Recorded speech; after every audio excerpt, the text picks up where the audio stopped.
For 16 years, from 1989 through 2004, Booknotes was C-SPAN's signature author interview program. Focusing exclusively on contemporary nonfiction, the Booknotes series created an unparalleled television forum for writers of history, biography, politics, and public and cultural affairs. The Booknotes format was simple: one author, one book, 1 hour.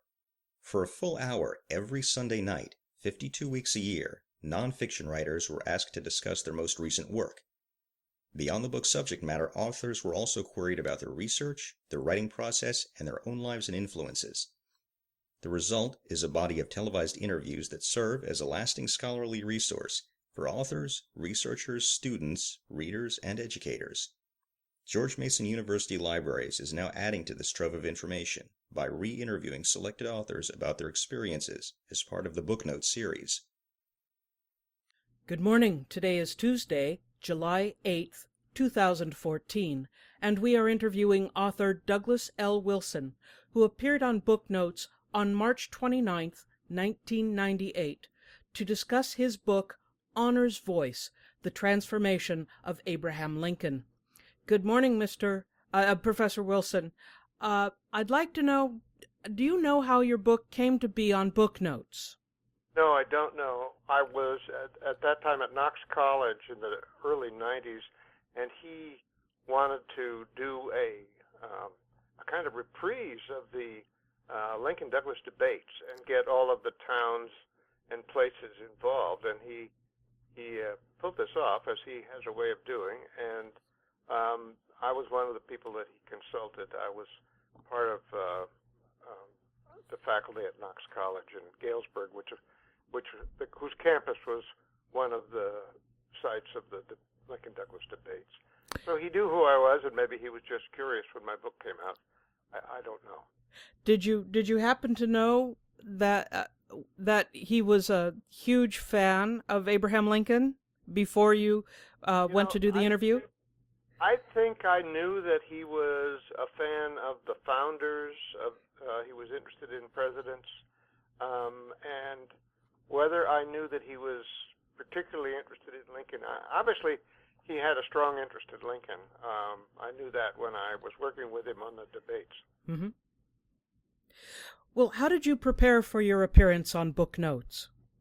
Well, I was doing a number of appearances at that time, and so I don't remember making any special preparation, but I certainly was doing what I could to be prepared to answer questions that I was getting from people on the radio and on television and from Brian. And I think my approach was simply to be sure that I had my own book covered and I could answer intelligently and off the cuff if I were asked about any aspect of it. Mr. Lamb was particularly prickly about asking questions about names and dates and Yes. all those little details. Yes, he was. Well, what do you remember most from your appearance on the program? And if you could please describe your experience on the show. Well, I remember going to the studio. My wife went with me, and they were very cordial, and but also, as they always were, well organized and on time. And we chatted a little bit before, and I think they sort of gave me an orientation about the program. I had seen the program, and it was an hour of questions. And what I remember was that he clearly had read the book, and that he really went right after controversial kinds of things. I had a number of controversial positions that I took with respect to accepted Lincoln scholarship, and I had my own takes on various things, which were a very important part of the book, and he sensed that, and he went right after that, and he went right after the kind of, there are a few things that I talk about in the book that are the kind of thing you probably wouldn't talk about over the family table. Lincoln going to, the story the man that Lincoln roomed with when he first came to Springfield, Joshua Speed, they became very close friends. And Speed, after Lincoln's death, Speed told Lincoln's law partner Herndon some stories about Lincoln that he didn't expect to see in Herndon's biography, and he didn't. But it was one of the stories was that Lincoln came to him and said that he wanted some sex, and Speed said, "Well, I know where you can get it, but you have to get a note from me." And so he goes, and it's this hilarious thing. It sounds like somebody making up a story to make fun of Lincoln, the honest man, because they get right down to it, and then he says, "Well, how much do you charge?" He says, $5. He says, "My God, I only have 3." Oh dear. And anyway, he reads that whole thing off and goes into it, and so we had a good discussion of it. But I think he was letting me know that he was taking the book seriously, and if I was going to write these kinds of things, that I would need to defend myself. And so I didn't resent it at all. I was just surprised.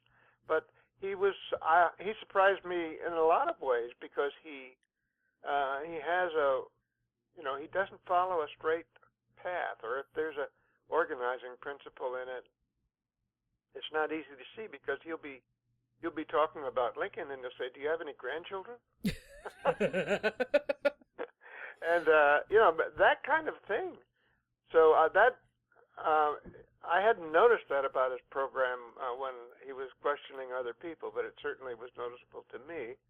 And I didn't take any of those questions ill or inappropriate. It's just their unexpected context. That I think he probably is simply wanted to quickly change the subject. Let's talk about something else, and then we'll come back to the book. Right. He wanted to make sure he asked me questions about who I was and who was my family and where did I live and what did I do, and he wasn't going to just get that all in one package. He was going to spread it around. Well, Booknotes' hour-long format differed greatly from most of the network television interviews, which lasted 3 minutes or less. You had mentioned that you were doing other appearances with your book.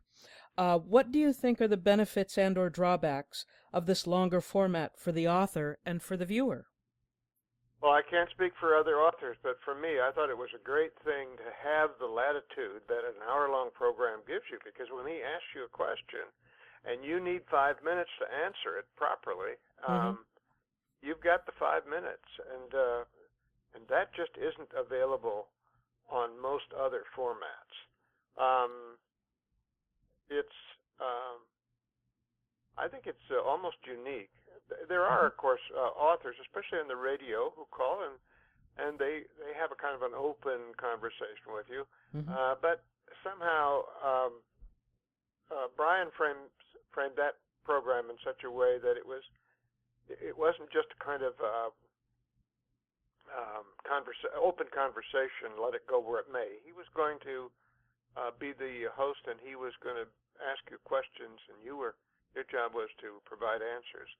And that isn't exactly the format in most of these other places where they interview you, either on television or radio. Right. So I think, in a way, he was sort of unique.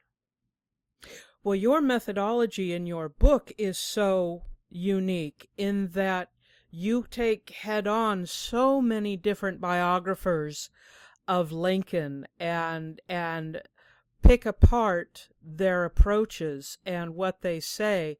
And if Brian didn't let you, finish your thought, it could have left the audience with a wrong idea of what your book was about. Yes, that's true.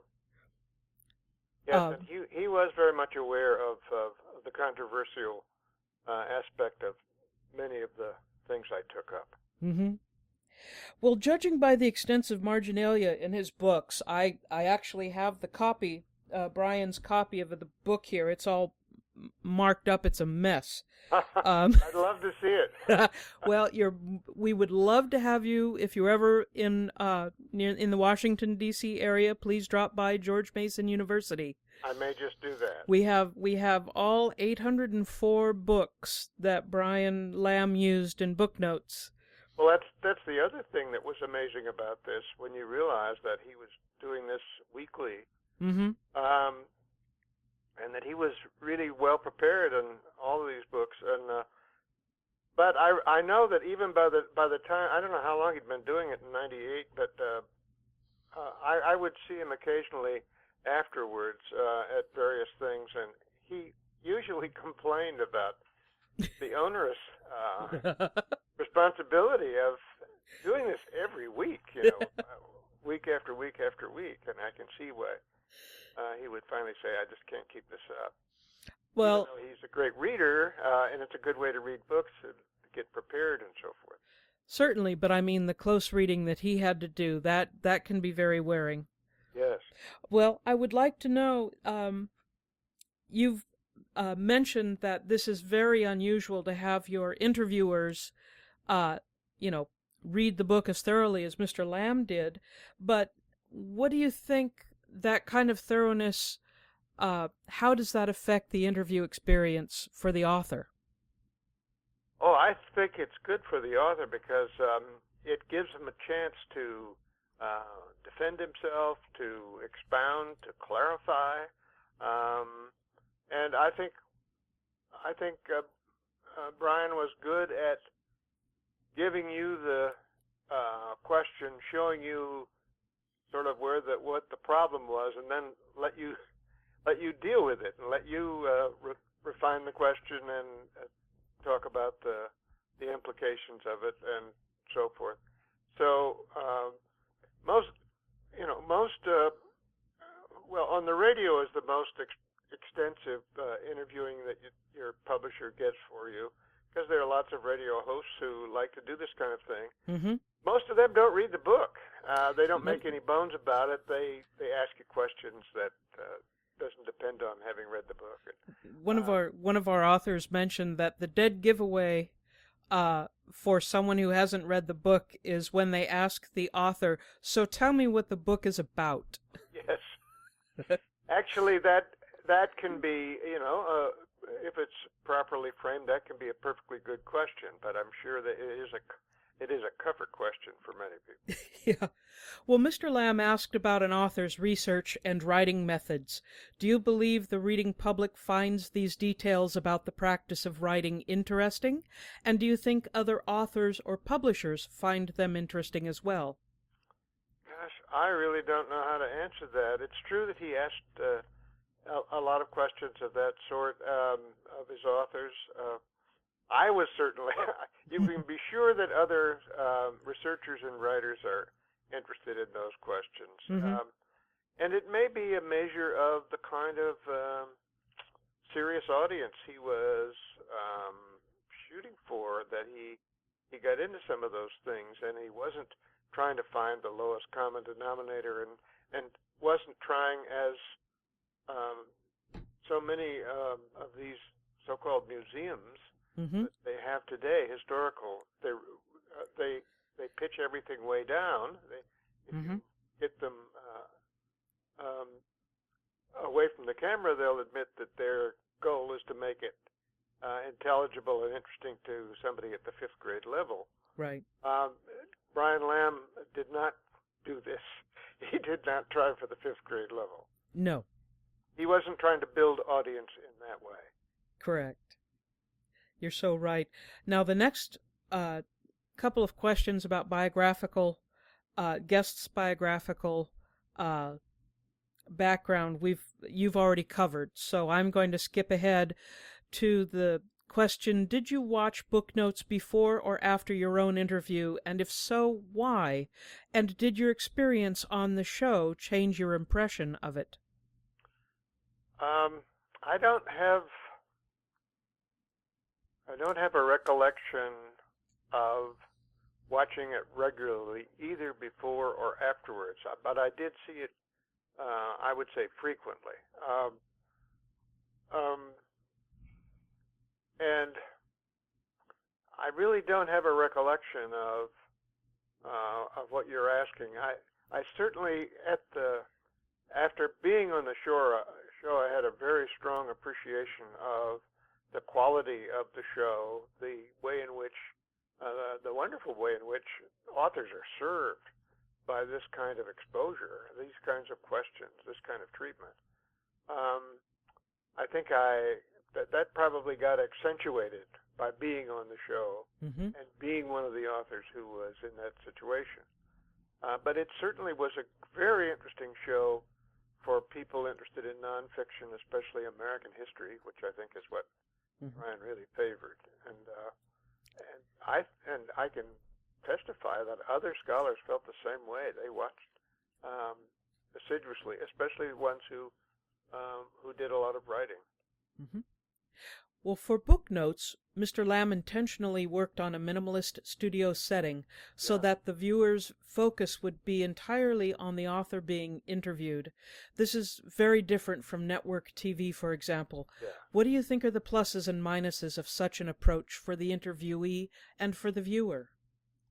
Well, I'm not sure it affects the interviewee so much, except that you are in this room, and if you've seen the program, then you know how it looks on TV, so you have some idea of that. But it does, I think, he did everything he could to intensify that interaction between himself and the author, and that there would be no distractions or red herrings. But the sense that you get by watching the show and seeing that black background, of course, is not. I didn't have any sense of that of myself. I wasn't picturing myself. And you have to see the show. You have to see yourself being interviewed really to get the feeling of how that worked for a viewer. And of course, I did, and I've done it more than once. In fact, I've done it to go back and see what I said about certain things. I remember discussing it with him bringing it up. I wanted to go back and get the details of what I had actually responded. And of course, it's wonderful now that he has everything up on the C-SPAN website, so that you can go and see them and all the other speeches that they cover. If you're interested in Lincoln, you can look up all the Lincoln speeches they've got. It's just amazing. Yeah, it's a incredible resource. It is. The Booknotes series focused entirely on nonfiction books published between the late 1980s and 2004. What do you think might be the advantages of an 800-book collection with just this focus? Certainly for people interested in things like trends in historiography, it's an ideal place to go for that period, because you're going to find the people who wrote the most important books of that sort, and that's a wonderful resource to be able to do that, and to have the benefit of somebody like Brian asking the questions and trying to get authors to be forthcoming about what they were doing, what they were trying to accomplish, how they did it, and so forth.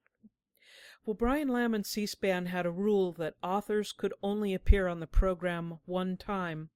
If asked, would you have returned for another interview? I know you were on earlier and later shows. Yeah. No, I would be delighted. And I think I've heard a number of people lament that their new book would not get the benefit of exposure of Booknotes because they'd already done it. They'd already been on the program, and so even though they'd written a new book and they'd like to have that kind of exposure, they're not going to get it. A couple of authors bemoan the fact that the book that ended up on Booknotes was not considered their best. Yes, I've heard that one too. Why couldn't I have got on with this book rather than the one that he asked me about? Yes, I've heard that. Supposedly Stephen Ambrose was quite bitter. Oh, bitter. It was the book that he was on Booknotes for was not his best. But Well, he wrote so many, he's got yeah. only himself to blame. Well, there was a difference. I'm sorry. Was there a difference in sales or national attention for your book after you discussed it with Brian Lamb on Booknotes? And how about its critical reception? I can't single out Booknotes and saying that this was a key. I know that it was influential in getting the book read by serious people whose opinions I would be very good opinion. I'd be very happy to get, let alone the sale. But since I was doing, like the weekend I went up to Washington, I was living in Charlottesville, Virginia. Right. I went up to Washington that weekend. I think I did 3 or 4 interviews. Oh my. And one was on PBS NewsHour and the book notes. I know that those are things that stimulate discussion of your book and sales and so forth. But it's hard to separate it out. Right. But in terms of people mentioning the book notes interview to me, I got a lot of comment from that, and so I know that of course it tends to be people that you know, and you're more likely to hear that kind of response. But at any rate, it's clear to me that being on book notes, the book had a very successful sale, and I'm sure that this played an important part. Well, did your experience with Brian Lamb and Booknotes cause you to rethink any of your own approaches or assumptions regarding your research or writing? I'm not sure that I can pick out something, but I confess that when I venture a new interpretation or a new idea or a new explanation for a set of circumstances, somebody who has a really good objection can certainly give me pause, and I think that's a good thing. I'm not. My views aren't set in concrete, but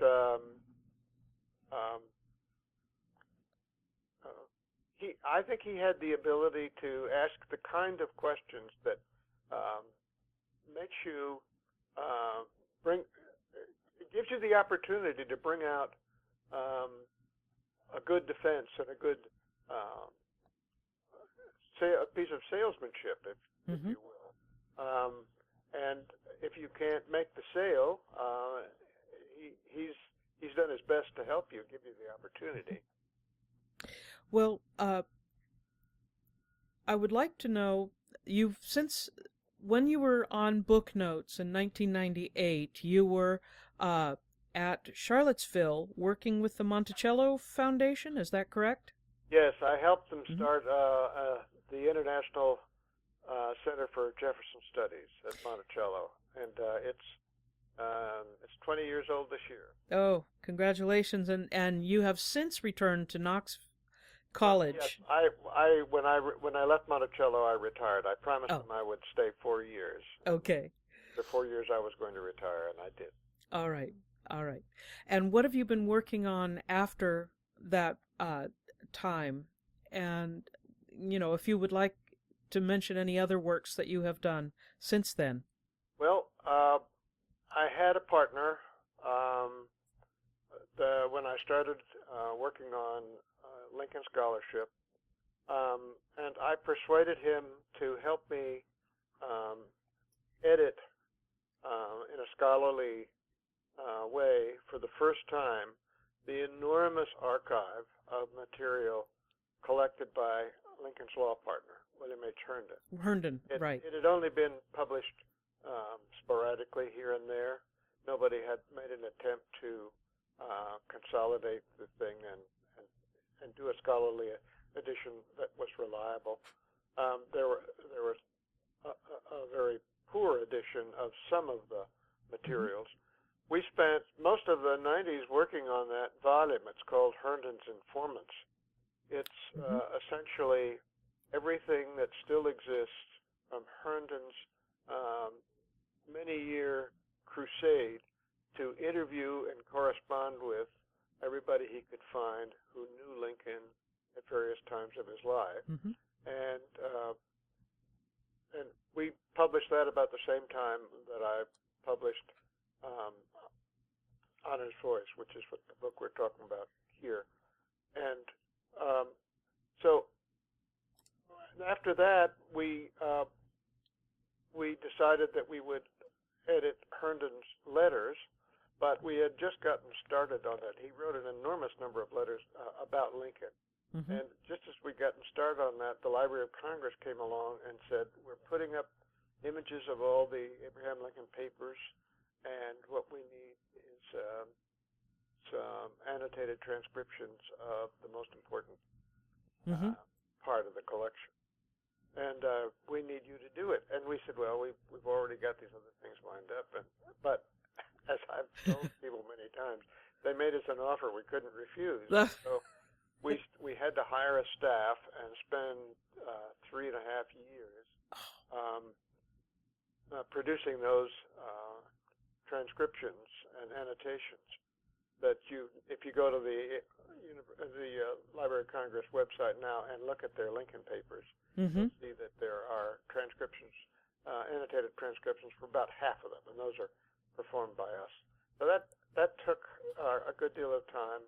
Then we wanted to take advantage of all the things that we had learned about Herndon as a biographer, including the astounding fact that he didn't write the biography that carries his name, written by his collaborator, and it didn't even incorporate all of his own views, but rather the views of his collaborator, even though it's told in his own voice. This is a voice made up by the collaborator, told in the first person, Herndon's first person, but Herndon didn't write it. So we thought we had learned so much about that process and about the things in the biography that needed annotation, make the reader aware that this is not an accurate transcription, this is a mistake, this is a confusion of this and that, and so forth, which had never been done for Herndon's biography. Right. So we did that, and then we knew that especially after our experience with Brian Lamb in the 90s, that 2008 would be the 150th anniversary of the Lincoln-Douglas debates. And we, especially because we were at Knox College, which prides itself on being a home of one of the debates, right, we wanted to do a new edition and have it be really a new edition and a better edition than anybody had ever done. And so we did an edition that's very careful in its text and treats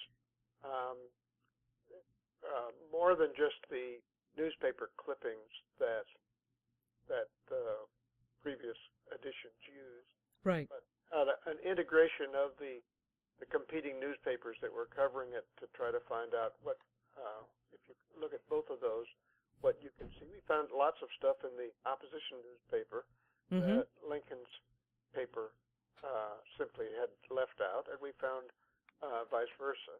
Right. So we thought that we had created a superior text to any that exists, and then we knew that from teaching the debates that the debates are hard for a late 20th century audience to understand. They don't. There's so many issues that everybody in the audience knows what they're talking about, but the reader doesn't unless you tell it to him in a note. And so we made it very user-friendly with lots of annotation and lots of descriptions of issues, and we had a big glossary in the back so you could find out, what the various terms were that they used that no longer are current. So we did it. We produced that, and we had to get that done by 2008. Oh boy! In the meantime, I was working on a book that partly been prompted by my lifelong interest in Lincoln as a writer, but also in working on for the Library of Congress. What I discovered is that most of their Lincoln documents in Lincoln's hand are his rough drafts. The way he wrote a letter typically was to write it out rough, make a lot of corrections, and then when he got it the way he wanted it, he would write out a fair copy. And he would send that, and that copy is in the recipient's papers. What's in his papers, if you're lucky, is his composition draft. And because I was interested in him as a writer, and because these composition drafts tell you so much about how he went about writing, that I thought I had the basis of a book about Lincoln as a writer, and I wanted to focus it on his presidential writing because that's what most people are interested in. So I wrote a book called Lincoln's Sword, Presidency and the Power of Words. Very good. So, in your estimation, getting back to Booknotes, what has been the lasting impact of that show? Well, it's a very well-remembered show. You hear people talking about it all the time. People remember episodes. They remember exchanges. They remember what the author said in his defense and so forth. And partly this is reinforced by the fact that you can go to your computer and see those episodes on demand. So I think this is still a living program. It's still alive. It's still influencing people. It's still watched. I would be interested to know what kind of use figures they have, because I bet they still have plenty of use. And in fact, if you look at almost any of the authors on their Wikipedia page, or if they've got a homepage for themselves, you will always see the C-SPAN I bet you would. Interview linked on the website. That makes sense. So, my final question is there anything that you would like to add regarding the Booknotes program, C-SPAN, or Brian Lamb? Well, it occurred to me, I think Brian is a very remarkable man. We gave him an honorary degree at Knox College. He was one of the most interesting honorary degree people we ever had. He came to the campus two days early, it seems to me. He came prepared. He had been reading up. He'd been reading our catalog. He'd been reading our history. He could identify people because he'd seen their picture in our literature and so forth. He's just a remarkable guy. Whatever he does is a vibrant idea, it seems like, or he has a way of doing it. And he's in creating C-SPAN, he just created a marvelous tool. And then it wasn't enough. Most people, I'm sure, would find it a handful just to keep something like that going and build it. He not only did that, but he was doing all these other wonderful things on the side. And Booknotes was just one of them, but it was a very memorable one. He did it very well, very distinctively, and I think it did make a difference. Well, very good. Well, this is the end of our scripted questions. And Professor Wilson, thank you for agreeing to do this oral history interview and for sharing with us your experiences on this groundbreaking television interview program. It's my pleasure.